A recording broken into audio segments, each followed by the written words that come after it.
DCM ಹೇಳಿದ್ದಾರೆ ಬೆಂಗಳೂರಲ್ಲಿ ರಸ್ತೆ ಗುಂಡಿಗಳ ಬಗ್ಗೆ ಮತ್ತು ಕಸದ ಬಗ್ಗೆ ಮಾಧ್ಯಮಗಳು ದೊಡ್ಡ ಸುದ್ದಿ ಮಾಡ್ತಿದ್ದಾರೆ.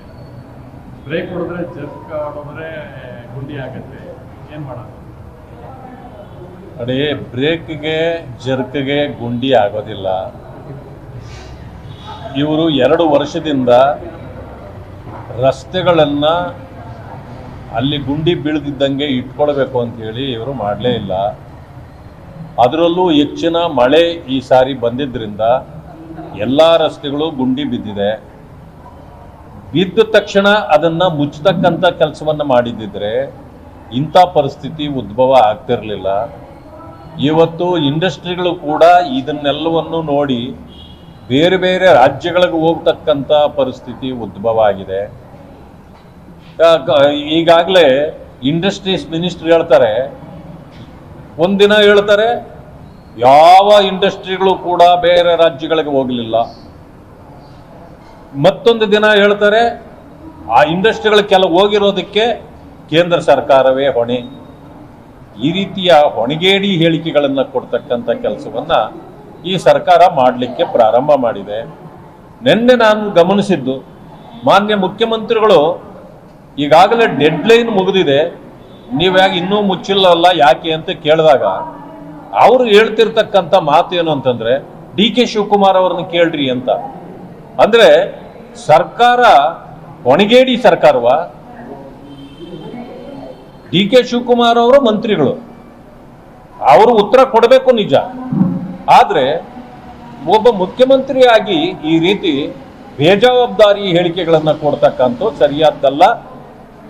ತಕ್ಷಣಕ್ಕೆ ಈಗಾಗಲೇ ಡೆಡ್ಲೈನ್ ಮುಗಿದಿದೆ, ಈಗ ಏನು ಗುಂಡಿಗಳಿದೆ ಅದನ್ನು ಮುಚ್ಚತಕ್ಕಂಥ ಕೆಲಸವನ್ನು ಮಾಡಬೇಕು ಅಂತಲೇ ಆಗ್ರಹ ಪಡಿಸ್ತೇನೆ. ರಸ್ತೆ ಗುಂಡಿ ಅಥವಾ ಕಸದ ವಿಚಾರವಾಗಿ ಹೈದರಾಬಾದ್ ಹೋಗಿ ನಾನು ನೋಡ್ಕೊಂಡು ಬರ್ತೀನಿ, ಬೇರೆ ಬೇರೆ ರಾಜ್ಯಗಳಲ್ಲಿ ಹೇಗಿದೆ ಅದನ್ನು ಅಧ್ಯಯನ ಮಾಡ್ಕೊಂಡು ಬರ್ತೀನಿ ಅಂತ DCM ಎಲ್ಲ ಅಧ್ಯಯನ ಎಲ್ಲೆಲ್ಲಿ ಹೋಗಿ ಅಧ್ಯಯನ ಮಾಡ್ತಾರೋ ಮಾಡ್ಕೊಂಡು ಬರಲಿ. ನಾನು ಹೇಳ್ತಕ್ಕಂಥದ್ದು ಗುಂಡಿ ಮುಚ್ಚಕ್ಕೂ ಅಧ್ಯಯನ ಮಾಡ್ಬೇಕಂತದ್ದು ಏನು ಇಲ್ಲ, ಅದು ಅರ್ಥ ಮಾಡ್ಕೊಳ್ಬೇಕು ಅವರು. ಇದು ಮಾಡಲಾರ್ದ ಅವರು ಈ ರೀತಿ ಒಂದು ಹೇಳಿಕೆಗಳನ್ನು ಕೊಡ್ತಕ್ಕಂಥದ್ದನ್ನು ನೋಡ್ತಾ ಇದ್ದೇವೆ. ಈಗ CM ಪದಗ್ರಹಣ ವಿಚಾರ, DCM ಶಿವಕುಮಾರ್ 21 ಅಥವಾ 26ಕ್ಕೆ ಆಗ್ತಾರೆ ನಂದು. ಮುಖ್ಯಮಂತ್ರಿಗಳು ಒಂದು ಕಡೆ ಬಹಳ ಸೈಲೆಂಟ್ ಆಗಿದ್ದಾರೆ, ಇಲ್ಲ ಯಾರು ಹೇಳಿದ್ರು ನಾನೇ CM ಕೂಡ ಅಂತ.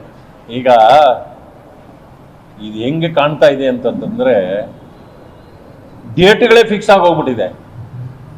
ನವೆಂಬರ್ 21 ಅಥವಾ 26 ಪತ್ರಿಕೆಗಳಲ್ಲೂ ಬಂದ್ಬಿಟ್ಟಿದೆ. ನೋಡಿ, ಯಾವತ್ತೂ ಕೂಡ ಬೆಂಕಿ ಇಲ್ಲದೆ ಹೊಗೆ ಆಡೋದಿಲ್ಲ.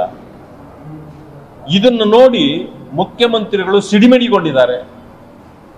ಈಗ ಅವರು ಯಾವುದನ್ನೇ ಮಾತಾಡಿಸಿದ್ರು ಬಹುಶಃ ಎಲ್ಲರ ಮೇಲೆ ಬೀಳ್ತಕ್ಕಂಥ ಪರಿಸ್ಥಿತಿ ಬಂದಿದೆ ಅಂತಂದ್ರೆ, ಅಲ್ಲಿಗೆ ನಾನು ಅಧಿಕಾರ ಕಳ್ಕೊಳ್ತಿದ್ದೇನೆ ಅನ್ನೋದು ಅವರ ನಡತೆಯಿಂದಲೇ ಗೊತ್ತಾಗ್ತಾ ಇದೆ.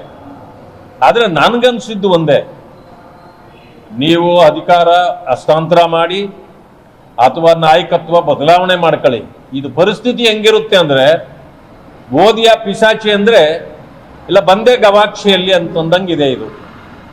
ಆದ್ದರಿಂದ ಪರಿಸ್ಥಿತಿ ಏನು ಬದಲಾವಣೆ ಆಗ್ತದೆ ಅಂತ ನನಗೆ ಅನಿಸೋದಿಲ್ಲ. ಯಾಕೆಂತಂದ್ರೆ ಈ ಸರ್ಕಾರ ಸಂಪೂರ್ಣ ದಿವಾಳಿಯಾಗಿದೆ, ಜನರಿಂದ ಬಹಳ ದೂರ ಆಗಿದೆ. ಖರ್ಗೆ ಅವ್ರ ಮಾನ್ಯ ಮಲ್ಲಿಕಾರ್ಜುನ್ ಖರ್ಗೆ ಅವರು ಬಹಳ ಹಿರಿಯ ನಾಯಕರು. ಈ ದೇಶದ AICCಯ ಕಾಂಗ್ರೆಸ್ಸಿನ ಅಧ್ಯಕ್ಷರು ಇದ್ದಾರೆ. ಆದರೆ RSS ಅನ್ನ ಬ್ಯಾನ್ ಮಾಡಬೇಕು ಅಂತೇಳಿ ನಿನ್ನೆ ಮಾತಾಡಿದ್ದಾರೆ. ನಾನು ಒಂದು ಹಳ್ಳಿ ಗಾದೆಯನ್ನ ಹೇಳಲಿಕ್ಕೆ ಬಯಸ್ತೇನೆ. ಹಳ್ಳಿಯಲ್ಲಿ ಒಂದು ಗಾದೆ ಇದೆ, ಏನಂದ್ರೆ ತಾಯಿಯಂತೆ ಮಗಳು ನೂಲಿನಂತೆ ಸೀರೆ ಅಂತ ಹೇಳ್ತಾರೆ. ಅಂದ್ರೆ ತಾಯಿಯ ಗುಣಗಳು ಏನಿರ್ತವೋ ಮಗಳು ಅದೇ ರೀತಿ ನಡ್ಕೊಳ್ತಾರೆ.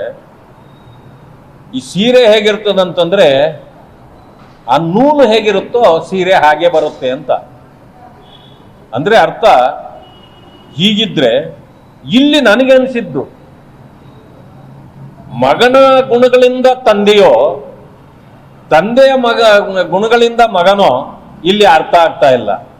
ಇದು ಯಾಕೆ ಈ ರೀತಿ ಇವರಿಗೆ ಬಂದಿದೆ ಅಂತ ನನಗೆ ಗೊತ್ತಿಲ್ಲ. ನನಗೆ ಒಂದು ಅನಿಸಿದ್ದು, ಮಾನ್ಯ ಪ್ರಿಯಾಂಕಾ ಖರ್ಗೆ ಅವರು RSS ಬ್ಯಾನ್ ವಿಚಾರ ಎತ್ತಿದಾಗ ಇಡೀ ಕಾಂಗ್ರೆಸ್ ನಿಶಬ್ದ ಆಗೋಯ್ತು. ಒಬ್ಬರು ಕೂಡ ಅವರಿಗೆ ಸಪೋರ್ಟ್ ಮಾಡಲಿಲ್ಲ, ಪಬ್ಲಿಕ್ ಅಲ್ಲೂ ಸಪೋರ್ಟ್ ಬರಲಿಲ್ಲ. ಅದರಿಂದ ಬೇಸರ ಆಗಿ ಮಾನ್ಯ ಖರ್ಗೆಜಿಯವರು ಅನೇಕ ಮಂತ್ರಿಗಳಿಗೆ ಫೋನ್ಗಳು ಮಾಡಿ ನನ್ನ ಮಗನ ಪರವಾಗಿ ನಿಲ್ರಿ ಅಂತ ಕೇಳಿದ್ರು, ಯಾರೂ ಬರಲಿಲ್ಲ. ಅದರಿಂದ ಬೇಸರಗೊಂಡು ಮಗನ ಫ್ಯೂಚರ್ ಹಾಳಾಗಬಾರ್ದು, ಅವನ ಭವಿಷ್ಯ ಮುಖ್ಯ, ಕೊನೆ ಪಕ್ಷ ನಾನಾದರೂ ಅವನಿಗೆ ಸಪೋರ್ಟ್ ಮಾಡೋಣ ಅನ್ನೋ ಕಾರಣಕ್ಕೆ ನಿನ್ನೆ ಒಂದು ಹೇಳಿಕೆ ಕೊಟ್ಟಿದ್ದಾರೆ.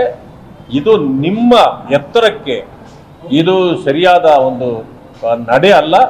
ದಯವಿಟ್ಟು ಇಂತಹ ಹೇಳಿಕೆಗಳನ್ನು ಕೊಟ್ಟು ಜನರ ಮಧ್ಯದಲ್ಲಿ ನಗುಬಾಟ್ಲಿಗೆ ಸಿಕ್ಕಬೇಡಿ ಅಂತಕ್ಕಂಥ ಒಂದು ಮನವಿಯನ್ನು ಅವರಿಗೆ ಮಾಡಲಿಕ್ಕೆ ಬಯಸ್ತೇನೆ. ಜೊತೆಲಿ ಕಾಂಗ್ರೆಸ್ ಅಲ್ಲಿ ದಲಿತ ಸಿಎಂ ಕೂಗೇನಿತ್ತು, ದಲಿತ ಸಿಎಂ ವಿಚಾರವನ್ನೇ ಎತ್ತಬೇಡಿ ಅಂತ ಹೈಕಮಾಂಡಿನ ಸಂದೇಶ ಬಂದಿದೆ. ಜೊತೆಲಿ ದಲಿತ ಸಮಾವೇಶ ಮಾಡಬೇಕು ಅಂತ ಕಾಂಗ್ರೆಸ್ನ ಒಂದಷ್ಟು ನಾಯಕರು ಪ್ಲಾನ್ ಮಾಡ್ಕೊಂಡಿದ್ರು. ನೀವು ಮಾಡಬೇಡಿ, ನಾವೇ ದಿನಾಂಕ ಹೇಳ್ತೀವಿ, ನೀವು ತಯಾರಿ ಮಾಡ್ಕೊಳ್ಳಿ.